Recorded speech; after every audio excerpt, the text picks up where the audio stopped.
Fined Jaylen Brown $50,000 yesterday after the Celtics forward accused officials of having, quote, an agenda against him during Boston's 7-game first-round loss to the 76ers. The former Finals MVP raised eyebrows with his live stream comments, calling the season, quote, the most fun and his favorite of his career, a notable stance given he was without his co-star, Jason Tatum, for much of the year, and the Celtics were ultimately bounced in the first round. Well, then Tracy McGrady, the NBA legend and NBC sports analyst who shares a close relationship with Brown, weighed in on the situation yesterday. This frustration lies deeply within the organization and other things that, of course, we don't really have details to. There's just been a lot of stuff, that I've been hearing just going on with the Boston organization, with JB, so I think part of him is like, I showed you guys more of who I am as a basketball player, not only just, what I did on the basketball court, but the leadership that I displayed within, this team. And you've seen that, not having our, best player in JT. Meanwhile, this morning, head of basketball operations, Brad Stevens, addressed what McGrady had to say about Jaylen Brown. Listen to this. I talked to Jaylen Monday a little bit after he just real quickly and was nothing but positive.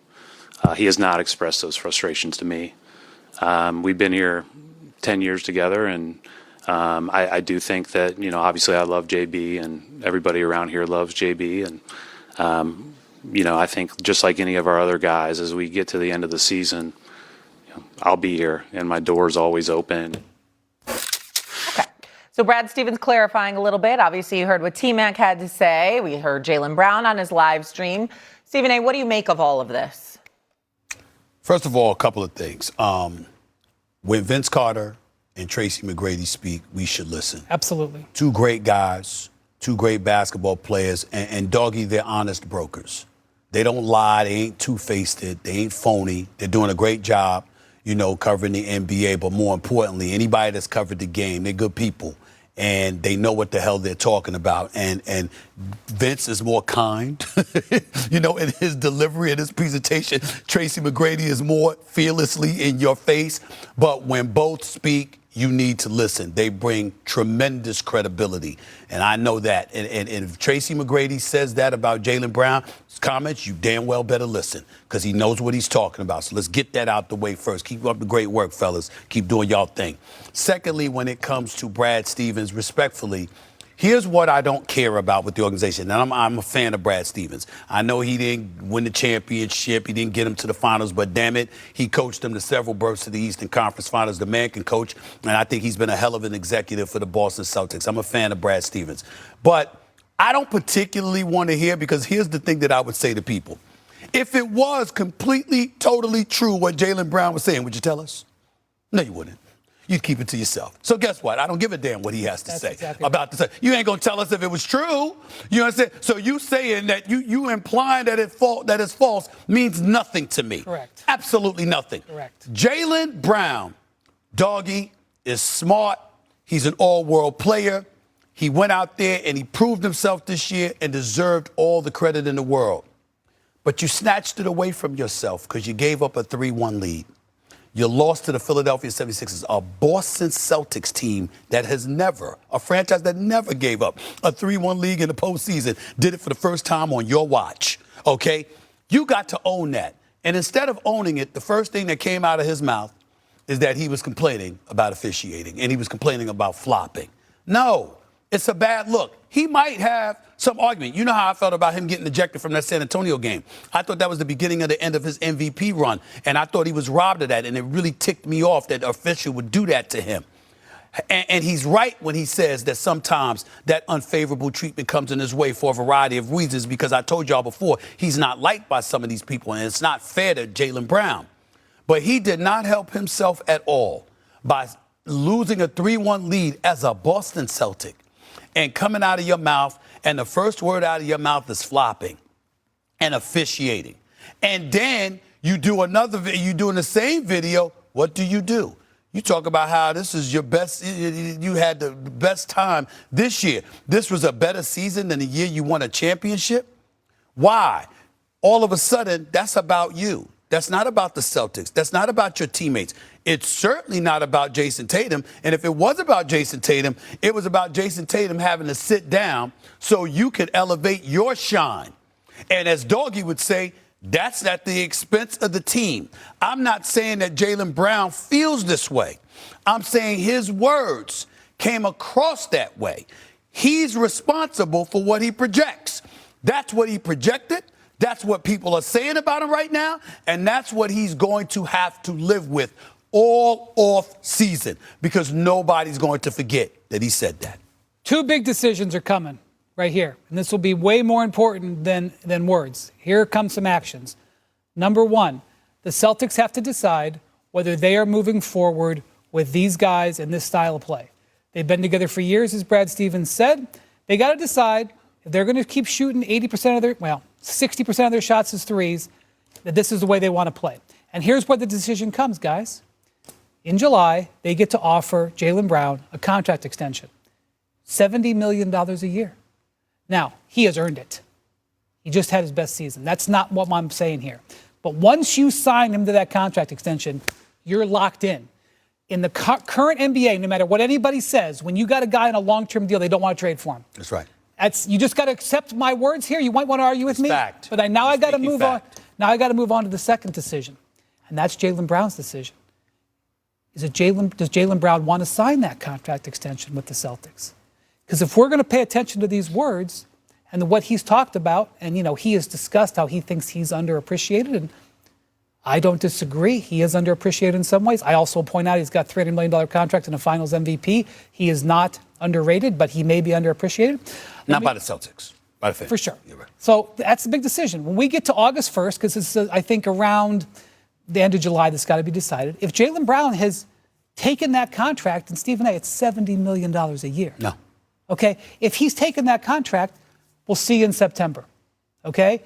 But if the Celtics have pause about this alignment, or if Jaylen Brown has pause about whether he wants to continue in this alignment, and that contract extension isn't happening, then we have something. And I don't know what it's going to be, but I'm going to wait and watch. Yeah, I think the Celtics will offer the contract, and I think he's going to sign it. So, I mean, that's just me. He was frustrated. When you get on a microphone 12 hours after you lost a horrific series, it's dangerous. You got to edit yourself. And Brown didn't edit himself. What he said about the officials was a disgrace. Boy, if you're an official who obviously has been refereeing 25, 30 years because you're doing Game 7 of a first-round playoff series, so you got experience, and you say that they have no integrity, which is what he said. That is despicable. You can't say that. And then the Celtics, who are 32-0.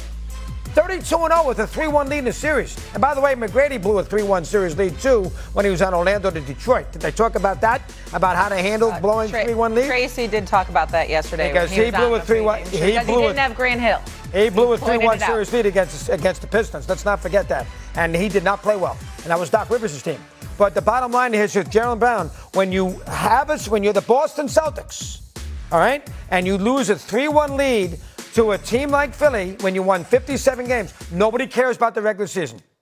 Okay, all they care about in Boston are the banners. Nobody cares about your 57 wins and how great a year you had and this, that, and the other. It's about what you did in these 7 games, and he didn't get the job done. And then he's blaming the officials. I'm down on him, but at the end of the day, I think Brian agrees, so does Stevie. I think both of them will reach a kumbaya, and it'll be a Celtic. Okay, I just want to point out one thing about Brad Stevens, because Brad Stevens has endured a lot of noise since he's been in there in Boston, right? Like, Joe Mazzulla should go. We should split up Tatum and Brown. You shouldn't extend one or the other. He ended up paying both of them. It's gone on and on and on. Never once has he steered away from his plan. They have stuck to their guns. They have never once listened to the outside noise. And I actually believe Brad Stevens, that my door is open. So if Jaylen Brown doesn't want to be in Boston, from where I sit, he's going to have to go straight up to Brad Stevens and say, I want out. Otherwise, they're not going to do it. Stephen A., go ahead. Okay, here's the deal.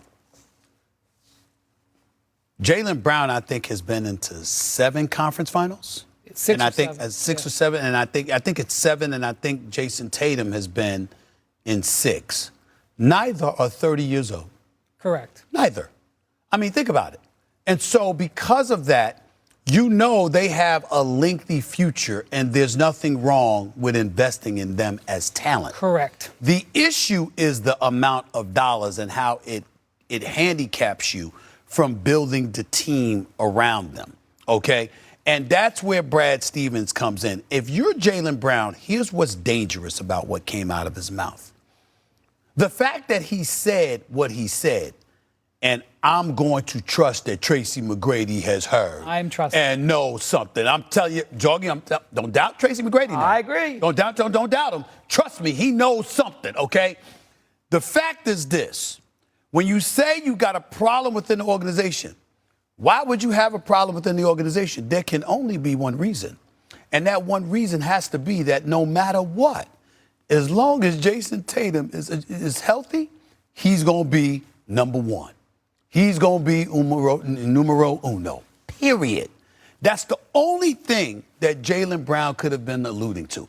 He's got a 5-year, $304 million contract he's operating under. He's in position to get an extension where he would get up to $70 million a year. The money ain't the issue. The faith that the organization has in him is not the issue. It's just that no matter what he seems to do, they're going to put Jason Tatum. And by the way, Jason Tatum didn't make a case against himself. He made a case for himself because despite struggling from three-point range and what have you, there was like a 7 or 8 game stretch before Jason Tatum got hurt where he was like averaging like 25 and 10.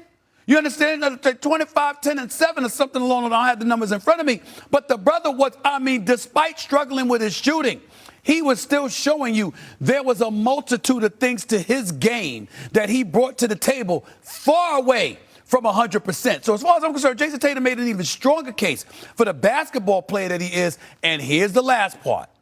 And it's not me. It's not me. It's a lot of Madison Avenue shoe deals, endorsement deals that don't come his way. Jason Tatum is considerably more liked. I'm talking about by corporate folks.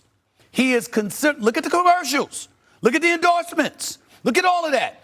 Jason Tatum, compared to Jaylen Brown, they ain't even in the same stratosphere. And the Olympic team, shoe deal. It's just the truth. And that's what Jaylen Brown can't get around. He cannot get around that because Jason Tatum is beloved. Beloved. Class personified. I don't know anybody that dislikes Jason Tatum. Nobody. He's just that kind of guy. And that's just the way it is, y'all. I love Jaylen Brown. Love him. But it's gotten away as his business. His personality in their eyes gotten away as his business. Jaylen Brown has made 6 Eastern Conference Finals appearances, whereas Jason Tatum has made 5 Eastern Conference appearances. Coming up here on First Take, Joel Embiid scored 4